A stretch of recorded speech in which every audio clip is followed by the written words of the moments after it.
Magandang araw sa ating mga nanay diyan na naghahanda sa pagluluto para sa ating ulam. Ayan, nagluto po ako ng karneng baka.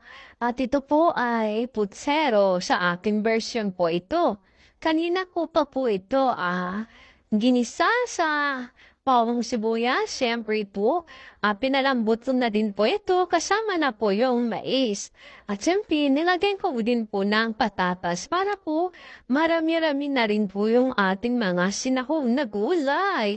Ayan guys, tiningnan po pa po kung malambot na talaga ang ating patatas. Siyempre, nilagay ko na rin po yung repolyo at saka sili na mahaba. Kaya ayan guys, ayan, inihalo-halo ko na po yan kasi guys, mas masarap kasi pag ang repolyo ay hindi siya lata.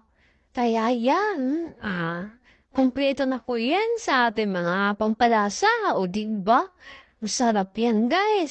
Para po sa mainit-init na kanin. At siyempre, mga ilang plato kaya maubos natin dito, guys. Diba? O diba? Malambot-lambot na yan talaga yan, guys, yung karne. Kasi parang bata pa naman yung karne, mama. Ayan guys, nakita mo, nakakatakangkan. Salamat guys sa panonood ng aking video at sana po patuloy kayo mag-suporta.